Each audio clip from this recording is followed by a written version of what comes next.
ଆସନ୍ତୁ ଶୁଣିବା କାହ୍ନୁଚରଣ ମହାନ୍ତିଙ୍କ ସୁପ୍ରସିଦ୍ଧ ଉପନ୍ୟାସ ହା ଅନ୍ନର ନବମ ଭାଗ। ଜମିଦାର ପଶୁପତି ବାବୁଙ୍କ କଚେରୀ ଘର।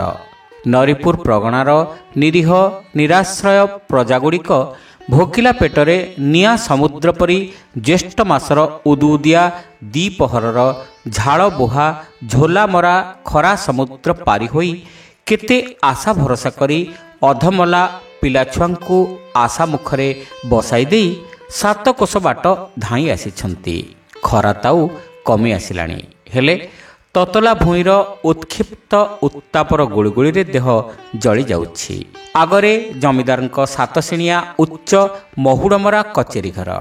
ହତା ଭିତରେ ଆମ୍ବ ନଡ଼ିଆ ଜାମୁ ଗଛଗୁଡ଼ିକ ଘରକୁ ବେଢ଼ି ରହିଛନ୍ତି। ପୁରୁଷେ ଉଚ୍ଚ ପଥର ପାଚେରୀର ଭିତର ପାଖର ଗଛ ଦେହରୁ ଖଣ୍ଡେ ଖଣ୍ଡେ ଡାଳ ପାଚେରୀ ଏ ପାଖକୁ ଝୁଙ୍କି ପଡ଼ିଛନ୍ତି। ପାଖରେ ଆଉ ଗଛ ବୃକ୍ଷ ନାହିଁ। ଡାକେ ବାଟ ଛାଡ଼ି ରାହାଙ୍ଗ ଗାଁର ବସ୍ତି ଦୌଡ଼ି ଦୌଡ଼ି ଆସି କ୍ଳାନ୍ତ ହୋଇ ପଡ଼ିଛନ୍ତି। କଚେରୀ ପାଖ ଛାଡ଼ି ଛାଇ ଆଶ୍ରା ଲୋଡ଼ି ଗାଁ ଭିତରକୁ ଯିବାକୁ ଆଉ ମନ ଡାକୁନାହିଁ, ଗୋଡ଼ ଚଳୁନାହିଁ। ମଧୁସ୍ୱାଇଁ ଦୀର୍ଘଶ୍ୱାସ ଛାଡ଼ି କହିଲା, ଆସ ଏଇ ଗଛ ଛାଇରେ ବସି ଦମ୍ ନେବା। ଗୋପୀ ମହାରଣା କହିଲା, ଶୋଷରେ ହଂସା ଉଡ଼ୁଛି, ପାଣି ମୁନ୍ଦାଏ ନ ପିଇଲେ ପ୍ରାଣ ରହିବ ନାହିଁ। ଚାଲ ସଦର ଦରଜାକୁ ଯାଇ ପାଣି ପିଇବାକୁ ମାଗିବା। ଭଗି ଜେନା, କାହାରି ତ ସ୍ୱର ଶବ୍ଦ ନାହିଁ। ବୁରୁନ୍ଦା କେଉଟ କହିଲା, ଆରେ ଖରାବେଳ, କିଏ କେଉଁଠି ପଡ଼ି ଦମ୍ ନେଉଥିବେ, ଡାକିଲେ ବଳେ ଶୁଣିବେ ନାହିଁ। ଶେଷକୁ ସମସ୍ତେ ଉଠି ପାଚେରୀ କଡ଼େ କଡ଼େ ସଦର ଦରଜା ଆଡ଼େ ଚାଲିଲେ। ହତାଟା ତ କମ୍ ନୁହେଁ। ଏ ପାଖରୁ ଚାହିଁଲେ ଆର ପାଖରେ କେଉଁଠି ସରିଛି ଆଖି ପାଏ ନାହିଁ। ରଜା ଘର, ଉଭା ଯେତେ ପୋତା ସେତେ, କିଏ କଳନା କରିବ? ସଦର ଦରଜା ବନ୍ଦ, ଭିତରୁ ତାଲା ପଡ଼ିଛି। ପାଣି ମୁନ୍ଦାଏ ପାଇଁ ନରିପୁର ଗାଁର ଲୋକେ ଯେତେ ରଡ଼ିଲେ କେହି ଜବାବ ଦେଲେ ନାହିଁ। ହତା ମଝିରେ ସଦମ୍ଭରେ ଠିଆ ହୋଇଥିବା କଚେରୀ ଘରକୁ ଆଶା ମୁଖରେ ଚାହିଁବା ହିଁ ସାର ହେଲା। ଫାଟକ ପାଖରୁ ଛୋଟ ପକ୍କା ରାସ୍ତାଟି ସିଧା ହୋଇ କଚେରୀ ପିଣ୍ଡା ତଳକୁ ଲମ୍ବି ଯାଇଛି। ଦୁଇ ପାଖରେ 2 ଧାଡ଼ି ଛୋଟ ଛୋଟ ନଡ଼ିଆ ଗଛ ଝୋଲା ମାରିଲା ପରି ଡାଳପତ୍ର ନୁଆଇଁ ରହିଛନ୍ତି। ଆଉ କାହାରି ଦେଖା ଦର୍ଶନ ନାହିଁ। ଜାଗାଟା ବଡ଼ ନିଛାଟିଆ ଲାଗୁଛି। ନରିପୁରର ଗରିବ ପ୍ରଜାଏ ପାଣି ମୁନ୍ଦାଏ ନ ପାଇ ସେଇ ଫାଟକ ପାଖରେ ଛାଇ ଜାଗା ଦେଖି ଗାମୁଛା ବିଛାଇ ପଡ଼ିଗଲେ।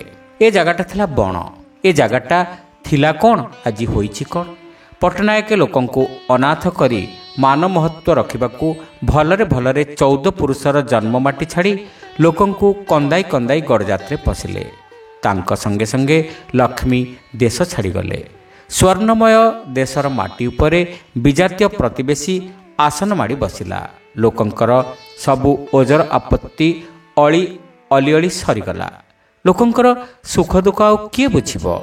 ପଟ୍ଟନାୟକଙ୍କ ବିନା କିଏ ନିଜ ଆଖିରୁ ଲୁହ ଗଡ଼ାଇ ନିଜ ହାତରେ ପ୍ରଜାପୁଅର ଆଖିରୁ ଲୁହ ପୋଛିବରେ? ପଟ୍ଟନାୟକ ନା ପଶୁପତି ଘୋଷ? କିଏ ଖାଇଲା ଥାଳିର ଭାତ ଆଣି ଭୋକିଲା ପ୍ରଜାର ପତରରେ ଅଜାଡ଼ିବ? ପଟ୍ଟନାୟକ ନା ଘୋଷ? ଏକା ନାହିଁ ଦିଖଣ୍ଡ କାହାର? ଗରିବ ପ୍ରଜା ପାଇଁ କାହାର ମନ ଟାଣିବ, କାହାର ରକ୍ତ ଘାଣ୍ଟି ହେବ? ପୁଅ ଯେ ପଟ୍ଟନାୟକ, ମାରିବ ସେହି, ତାରିବ ସେହି, ଭଲକୁ ସେହି, ମନ୍ଦକୁ ସେହି। ଧଳା ଛଉତ ଦିହର ଗୋଟାଏ ରୋଗ, କେହି ନ ଚିହ୍ନୁ ସେ ଆପେ ଆପେ ଫୁଟି ବାହାରିବ। ଅବହେଳା କଲେ ଦେହଯାକ ମାଡ଼ିଯିବ ଯେ। ଏହି ସେ ପଟ୍ଟନାୟକ ବଂଶର ଉଆସ, ଓଡ଼ିଆ ପୁଅର ରକ୍ତ ଦେଇ ଗଢ଼ା। ଖରାଦିନେ ଏଠି ଜଳଛତ୍ର ବସୁଥିଲା।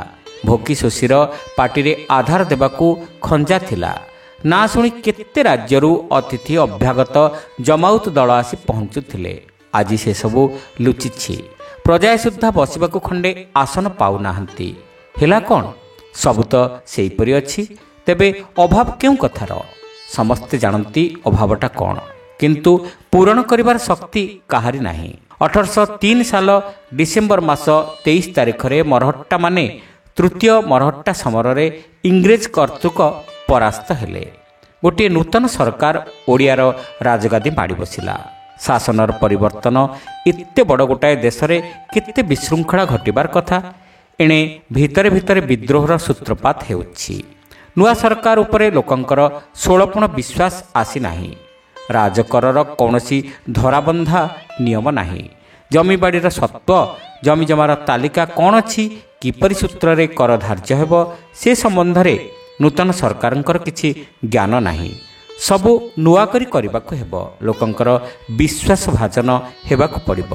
ରାଜତ୍ୱର ପ୍ରଥମ କେତେ ବର୍ଷ ସରକାରଙ୍କୁ ବଡ଼ ହଇରାଣ ହେବାକୁ ପଡ଼ିଲା। ବିଦ୍ରୋହ ଦମନ ସଙ୍ଗେ ସଙ୍ଗେ ଲୋକଙ୍କ ମନରେ ବିଶ୍ୱାସ ଜନ୍ମାଇବା ପାଇଁ କେତେ ଆଶାର ବାଣୀ ଶୁଣାଇବାକୁ ହେଲା। ଜମିଦାରୀର କର ଧାର୍ଯ୍ୟ କରିବା ପାଇଁ ବର୍ଷକୁ ବର୍ଷ ବନ୍ଦୋବସ୍ତ ପରେ ବନ୍ଦୋବସ୍ତ କରାଗଲା। ଏଣେ କଚେରୀ ଅଦାଲତ ସ୍ଥାପନ। ଏତେ କାମ ଚଳାଇବାକୁ ଶିକ୍ଷିତ ଲୋକ ଦରକାର। ଏ ଦେଶରେ ତ ଇଂରେଜୀ ଜାଣିବା ଲୋକ କେହି ନାହାନ୍ତି। ବାଧ୍ୟ ହୋଇ ବଙ୍ଗଦେଶରୁ ଲୋକ ଆଣିବାକୁ ହେଲା। ବର୍ଷକୁ ବର୍ଷ ଜମିଦାରୀର କର ବଢ଼ିବାକୁ ଲାଗିଲା। ଲୋକଙ୍କର ଆପତ୍ତି ଶୁଣୁଛି କିଏ, ବୁଝୁଛି କିଏ? ବୁଝାଇ କହିବାକୁ ଯେଉଁମାନେ ନିଯୁକ୍ତ ହୋଇଛନ୍ତି ସେମାନେ ନିଜର ସ୍ୱାର୍ଥ ସାଧନ ପାଇଁ କଳାକୁ ଧଳା ବୁଝାଇଲେ, ତିଳକୁ ତାଳ କରି କହିଲେ। ମରହଟ୍ଟା ଅତ୍ୟାଚାରିତ ଓଡ଼ିଆ ଆଶା କରିଥିଲା ତାର ଦୁଃଖ ଯିବ, କିନ୍ତୁ ଫଳ ହେଲା ଓଲଟା। ତା ମନର ବେଦନା, ପ୍ରାଣର ଭାଷା କେହି ବୁଝିପାରିଲେ ନାହିଁ। ଦୁଃଖ ପରେ ଦୁଃଖ ମାଡ଼ି ଆସିଲା। ଆଖିରୁ ଲୁହ ଝରନ୍ତା କ'ଣ, ଲହୁ ଝରିଲା। 1814-15ର ଅନାବୃଷ୍ଟି ଫଳରେ ଓଡ଼ିଆ ଜମିଦାରମାନେ ରାଜସ୍ୱ ଦେଇପାରିଲେ ନାହିଁ। ସମସ୍ତେ ମିଶି ସରକାରଙ୍କଠାରେ ଆବେଦନ କଲେ। ଆବେଦନପତ୍ର ଲିଖିତ ହେଲା।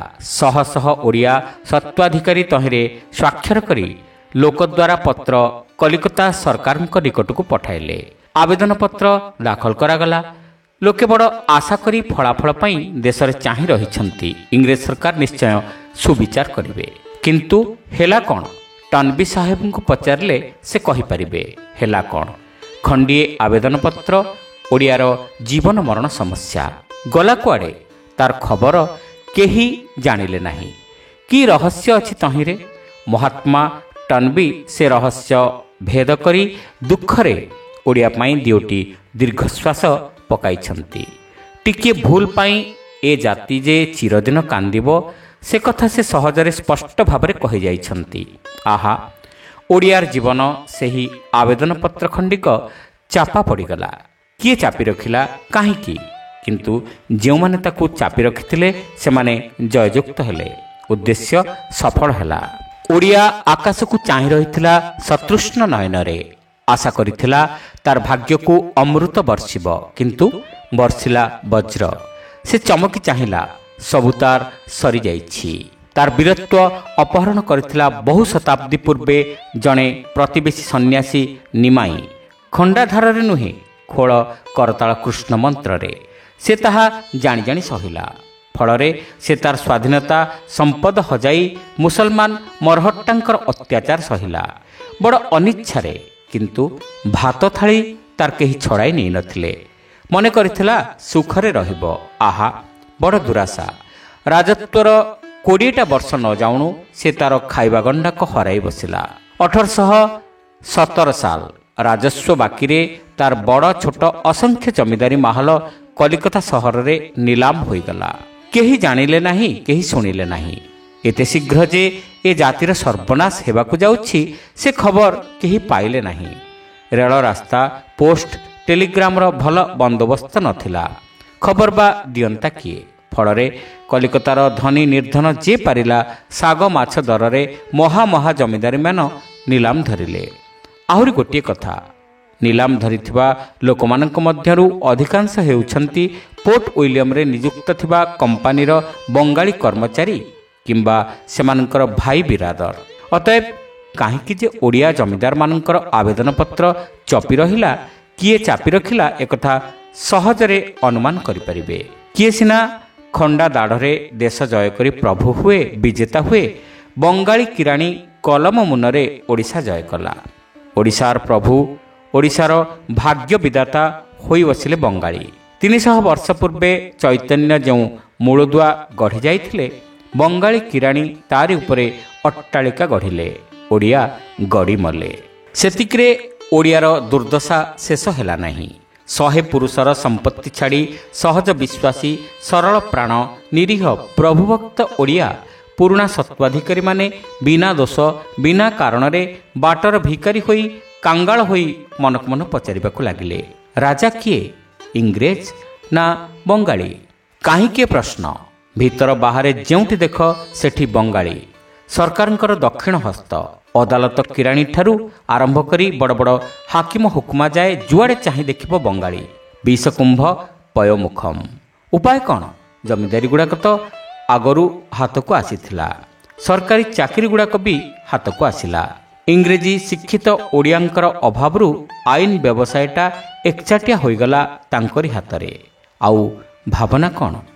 ଏଥର କୂଟନୀତି ପ୍ରୟୋଗ କରି ରାଜ୍ୟ ବିସ୍ତାରର ଚେଷ୍ଟା କରାଯାଉ।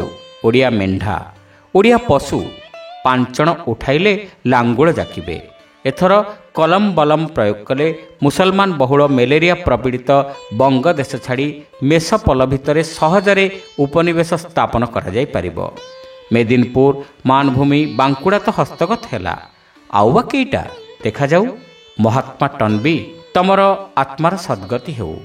ଏ ନିର୍ଯାତିତ ଓଡ଼ିଆ ଜାତି ପାଇଁ ତମର ଛାତି କରତି ହୋଇଥିଲା।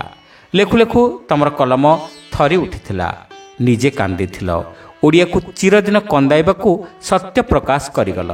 କିନ୍ତୁ ଅନ୍ଧ ଓଡ଼ିଆ, ସହଜ ପ୍ରାଣ, ସରଳ ବିଶ୍ୱାସୀ, ମୂର୍ଖ ଚୈତନ୍ୟ ଭକ୍ତ ଓଡ଼ିଆର ଆଖି ଫିଟିଲା ନାହିଁ। କେବେ ଫିଟିବ କେଜାଣି? ଓଡ଼ିଆର ପୁରୁଣା ସତ୍ତ୍ୱାଧିକାରୀମାନେ ନିଃସ୍ୱ କାଙ୍ଗାଳ ହୋଇ ଗଡ଼ଜାତରେ ଆଶ୍ରା ଲୋଡ଼ିଲେ। ଯେଉଁମାନେ ରହିଲେ ସେମାନଙ୍କର ଅବସ୍ଥା କହିଲେ ନ ସରେ।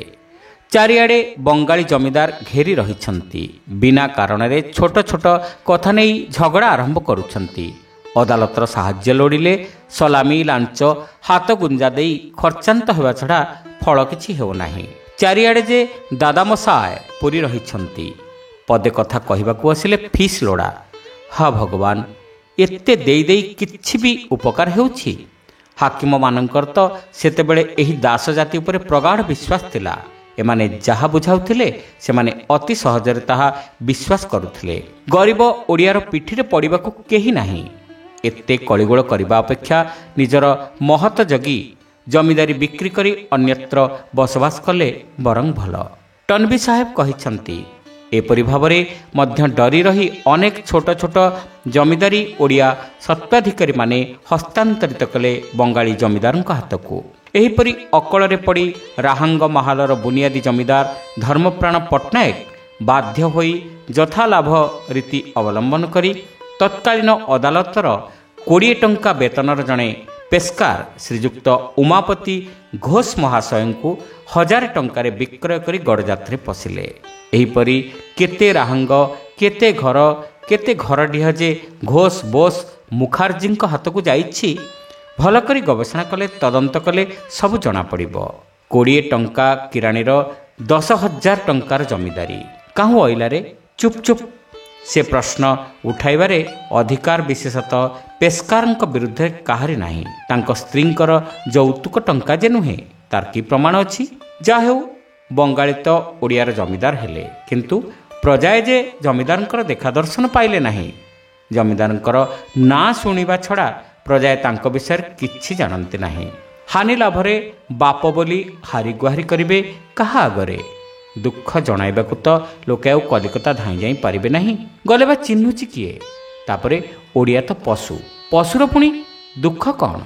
ରାହାଙ୍ଗ ମାହାଲର ବିଗତ ଜମିଦାର ଶ୍ରୀଯୁକ୍ତ ଉମାପତି ଘୋଷଙ୍କର ମୃତ୍ୟୁ ପରେ ତାଙ୍କର ଏକମାତ୍ର ସୁଯୋଗ୍ୟ ପୁଅ ଶ୍ରୀଯୁକ୍ତ ପଶୁପତି ଘୋଷ ମହାଶୟ ଜମିଦାରୀର ଅଧିକାରୀ ହେଲେ।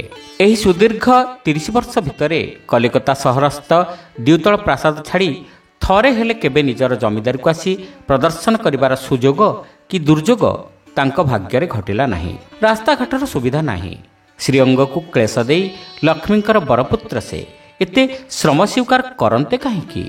ଟଙ୍କା ଦେଇ ଜମିଦାରୀ କିଣା ହୋଇଛି। ଆଦେଶ ମତେ ନାଏବ ବାବୁ ଟଙ୍କା ଯୋଗାଇ ପାରିଲେ ହେଲା। ନାଏବ ବାବୁ ବି ସ୍ୱଜାତୀୟ, ବଡ଼ ସୁଦକ୍ଷ ଲୋକ। ଜମିଦାରଙ୍କର ଯେତେବେଳେ ଯାହା ଦରକାର ମାରି ପିଟି ପ୍ରଜାଙ୍କ ଠାରୁ ଆଦାୟ କରି ସେ ଅକ୍ଳେଶରେ ଯୋଗାଇ ପାରନ୍ତି। ତେଣୁ ସେ ଜମିଦାରଙ୍କର ଗେହ୍ଲା ପୁଅ। ଉତ୍ତରୋତ୍ତର ଉନ୍ନତି ଛଡ଼ା ତାଙ୍କର ଅବନତି ହେବାର କଥା ନୁହେଁ। ଜମିଦାରଙ୍କୁ ପଚାରେ କିଏ? ନାଏବ ବାବୁଙ୍କ ନାମ ଶୁଣିଲେ ଗର୍ଭିଣୀ ଗାଈ ବାଟ ଛାଡ଼େ। ଆଉ କାହା କଥା ପଚାରୁଛି କିଏ? ସତ କି ମିଛ କେଜାଣି, ଲୋକେ ସଜ ମାଛରେ ପୋକ ପକାନ୍ତି। ଏତେ ବଡ଼ ପ୍ରତାପୀ ଲୋକ ନାଁରେ କେତେ କୁଚ୍ଛା ରଟାନ୍ତି। ସେ କୁଆଡ଼େ ଚୋରି ଚାରି କରି କୁଜଙ୍ଗ ଆଡ଼େ ନିଜର ଖଣ୍ଡିଏ ଜମିଦାରୀ କିଣିଲେଣି। ଭଲ କଥା, ତାହା ତ ତାଙ୍କର ପାରିଲାପଣ। ଜମିଦାରଙ୍କର ତ କିଛି କ୍ଷତି ହେଉନାହିଁ। ସେ ଯେତେବେଳେ ଯାହା ଖୋଜୁଛନ୍ତି ପାଉଛନ୍ତି। ସେଦିନ ଖବର ଆସିଲା ଦେଶର ଶୋଚନୀୟ ଅବସ୍ଥା। ଢାକା 24 ପ୍ରଗଣା ଜିଲ୍ଲାମାନଙ୍କରେ ଭୀଷଣ ଦୁର୍ଭିକ୍ଷର ସମ୍ଭାବନା। ଦେଶର ଗଣ୍ୟମାନ୍ୟ ଲୋକଙ୍କ ଉପରେ ମହା ଦାୟିତ୍ୱର ବୋଝ ଲଦା ହୋଇଛି। ଠାଏ ଠାଏ ଅନ୍ନଛତ୍ର ଖୋଲି ଲୋକଙ୍କର ପ୍ରାଣରକ୍ଷା କରିବାକୁ ଦେଶର ଲୋକେ ବଦ୍ଧପରିକର। ପ୍ରଚୁର ଧନର ପ୍ରୟୋଜନ। ଯେତେ ପାରୁଛ ଶୀଘ୍ର ପଠାଅ। ଆଦେଶ ପାଇ ନାଏବ ମହାଶୟ ଧାନ ଚାଉଳର ଅମାରମାନ ଖୋଲି ବିକ୍ରି ଆରମ୍ଭ କରିଦେଲେ। 10 କୋଶରୁ ଲୋକ ଆସି ଟଙ୍କା ସୁନା ଦେଇ ଧାନ କିଣିନେଲେ। 4ଟା ଦିନରେ ସବୁ ସାଫ। କେବଳ ଚାକର ବାକରଙ୍କ ଖାଇ ପିଇ ଚଳିବା ମାନିଆ ଯାହା କିଛି ଅଛି। ଟଙ୍କା ନେଇ ସଙ୍ଗରେ ଲୋକବାକ ଧରି ନାଏବ ବାବୁ 4 ଦିନ ହେବ କଲିକତା ଯାତ୍ରା କଲେଣି। ସେ ଖବର ତ ଆଉ ନରିପୁରର ଲୋକ ଜାଣନ୍ତି ନାହିଁ। ଜାଣିଥିଲେ ଏ ନିରାଟ ଖରାରେ ପଥଶ୍ରମ କରି ଉପାସ ଭୋକରେ ଆଶା ମୁଖରେ ଧାଇଁ ଆସିଥାନ୍ତେ କାହିଁକି? ଗରିବ ଓଡ଼ିଆ ପ୍ରଜାଙ୍କର ରକ୍ତ ନେଇ ତାଙ୍କ ଦେଶ ଲୋକଙ୍କୁ ପିଆଇ ଜମିଦାରମାନେ ଦେଶପ୍ରୀତିର ପରିଚୟ ଦେଲେ। ପତ୍ରପତ୍ରିକାରେ ବଡ଼ ବଡ଼ ଅକ୍ଷରରେ ନାମ ଛପା ହୋଇ ମହାଦାନୀ ମହାଧାର୍ମିକ ବୋଲି କେତେ ପ୍ରଶଂସା ଗାନ କରାଗଲା। ଇତିହାସ ଏହାର ମୂକ ସାକ୍ଷୀ। ମୂକ ଓଡ଼ିଆ ନିର୍ଜୀବ ଓଡ଼ିଆର ପାଟି ଫିଟିଲା ନାହିଁ। ପାଟି ଫିଟାଇବାର ଅଧିକାର ତାର ଆସିଲା କାହୁଁ? ଛାଇ ଲେଉଟ ବେଳ ଜମିଦାରଙ୍କ କଚେରୀର ସଦର ଫାଟକ ଫିଟିଲା। ନରିପୁରର କ୍ଳାନ୍ତ ପ୍ରଜାଗୁଡ଼ିକ ଉଠି ଠିଆ ହେଲେ। ଦେଖିଲେ ଆଗରେ ଭୀମ ରାଉତ ଗୁମାସ୍ତା ଠିଆ ହୋଇଛନ୍ତି। ସମସ୍ତେ ବେକରେ ଗାମୁଛା ପକାଇ ଲମ୍ବ ଲମ୍ବ ହୋଇ ତାଙ୍କ ଗୋଡ଼ ତଳେ ପଡ଼ି ଦୁଃଖ ବଖାଣିଲେ। ରାଉତେ ସବୁ ଶୁଣି ଶେଷକୁ ଗଳା ଖଙ୍କାରି କହିଲେ, ତମେ ସବୁ କ'ଣ ଆଜି ଯାକେ ଶୋଇଥିଲ କିରେ? ଘରେ ନିଆଁ ଲାଗି ଅଧେ ଜଳି ନିଆଁ ଦଲକା ଛିଡ଼ି ପଡ଼ିଲାରୁ ନିଦ ଭାଙ୍ଗିଲା କି ହେ? ଧାନ ଚାଉଳ କାହିଁ? ଆଜ୍ଞା ସାନ୍ତେ, ଏତେବେଳକୁ ନିରାଶ କଲେ ଆମେ ଗରିବ ପ୍ରଜାଏ ଭାସିଯିବୁ। ଆରେ ତମେ ଭାସିଯାଅ କି ବୁଡ଼ିଯାଅ, ଅମାରରେ ମୋଟେ ଧାନ ନାହିଁ। ବଙ୍ଗଦେଶରେ ଦୁର୍ଭିକ୍ଷ ପଡ଼ିଛି ବୋଲି ଜମିଦାର ଚିଠି ଦେଲେ। ଲୋକଙ୍କୁ ସାହାଯ୍ୟ ଦେବାକୁ ଟଙ୍କା ଚାଉଳ ଯାହା ପାଉଛ ଜଲ୍ଦି ନେଇ ଆସ। ନାଏବ ବାବୁ ଚିଠି ପାଇ ଯାହା ଯେଉଁଠି ଧାନ ଥିଲା ସବୁ ବିକ୍ରି ବାକ୍ରି କରିଦେଲେ। 10 ଖଣ୍ଡ ବଳଦ ଗାଡ଼ି ବୋଝେଇ କରି ଚାଉଳ ନେଇ ପଇସା କଉଡ଼ି ଯାହା ପାଇଲେ ସବୁ ସାଙ୍ଗରେ ନେଇ ନାଏବ ବଙ୍ଗଦେଶ ବାହାରିଗଲେଣି। ଧାନ ବିକ୍ରି ହେଲା ବେଳେ ତମେ ଆସିଲ ନାହିଁ। ଅବିକା ଆସିଲେ କ'ଣ ହେବ? ସାନ୍ତେ, ଆମେ ସେ ଖବର ପାଇନାହୁଁ। ସେଟା ତ କିଛି ଆମର ଦୋଷ ନୁହେଁ। ଯାହା ହେଉ, ବର୍ତ୍ତମାନ ନାସ୍ତି କଲେ ପ୍ରାଣ ରହିବ ନାହିଁ। ସେତିକି କିଏ କ'ଣ କରିବ? ଉପାୟ କ'ଣ କରିବା? ଆରେ ଆଚ୍ଛା ଲୋକ ତ ଏମାନେ। କିହ ମୁଁ କ'ଣ କରିବି? ନିଜ କଥା ନିଜେ ବୁଝ। ମୋତେ କାହିଁକି ବ୍ୟସ୍ତ କରୁଛ? ଏତିକି କହି ରାଉତେ ନୋଟା ଧରି ଆଗକୁ ଚାଲିଲେ। ଭୁଲରେ ହେଲେ ସେ ଥରେ ପଛକୁ ଫେରି ଚାଇଲେ ନାହିଁ। ଆହା, ନରିପୁରର ଗରିବ ପ୍ରଜାଗୁଡ଼ିକ! ସତେକି ମୁଣ୍ଡରେ ତାଙ୍କର ବଜ୍ର ପଡ଼ିଲା। କାହାରି ପାଟିରେ ଭାଷା ନାହିଁ। ହତାଶ ହୋଇ ପରସ୍ପରର ମୁହଁକୁ ଚାହିଁବା ଛଡ଼ା ତାଙ୍କର ଆଉ ଉପାୟ କ'ଣ ଅଛି? ଶ୍ରୋତାବନ୍ଧୁ, ଏଇଠି ଶେଷ ହେଲା ଉପନ୍ୟାସ ହା ଅନ୍ନର 9ମ ଭାଗ। ଉପନ୍ୟାସଟି ଆପଣମାନଙ୍କୁ କେମିତି ଲାଗୁଛି କମେଣ୍ଟ କରି ନିଶ୍ଚିତ ଜଣାଇବେ। ଚ୍ୟାନେଲରେ ନୂଆ ହୋଇଥିଲେ ସବସ୍କ୍ରାଇବ୍ କରିବାକୁ ଭୁଲିବେ ନାହିଁ। ରହିଲୁ, ନମସ୍କାର।